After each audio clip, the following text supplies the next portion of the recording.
நீங்க வட இந்தியாவில் அயோத்தி ராமரை பார்க்க முடியல அப்படின்னா நம்ம தென்னிந்தியாவில் எங்க ஊர்ல செஞ்சிருக்க இந்த கும்பாபிஷேகத்துக்கு வந்து பாருங்க, மிக பிரம்மாண்டமா நடைபெறுது.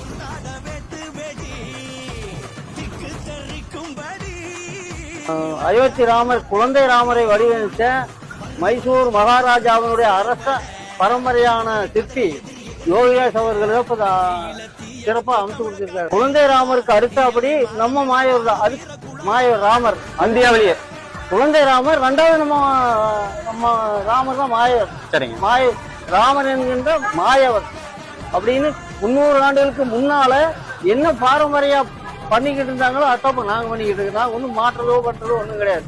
ஆனால் அந்த காலத்துல பச்சை குடிசை கட்டி சிறப்பா பண்ணிக்கிட்டு இருந்தாங்க. ஆனா இன்னைக்கு இப்போ ஆலயம் கட்டி நாங்க சிறப்பா பண்றோம். எங்கனால் என்ன முயன்ற அளவோ பொதுமக்கள் உதவியோடு நாங்க பண்ணிட்டு இருக்கிறோம். தொன்று தொட்டு முல்லை நில கடவுள் மாயம் வழிபாடு இன்று வந்து நடந்துட்டு இருக்கு. தென்னிந்திய அயோத்தியின் போற்றப்படுற அளவுக்கு வந்திருக்கு.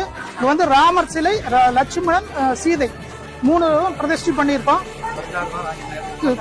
கருடான்வர், ஆஞ்சநேயரும் பிரதிஷ்டை பண்ணியிருக்கோம். 2023 அன்று நம்ம மாயூர் திருக்கோயிலுக்கு மகா கும்பாபிஷேக விழா நடைபெறுகிறது. அது சமயம் இதை பார்த்து கொண்டு இருக்கிற மக்கள் அனைவரும் கும்பாபிஷேகத்தில் வந்து கலந்து எங்களுக்கு பெரும் ஆதரவு தந்து மாயூர் திருவருள் பெற்று நாங்கள் கேட்டுக்கொள்கிறோம் ஊர் சார்பாக.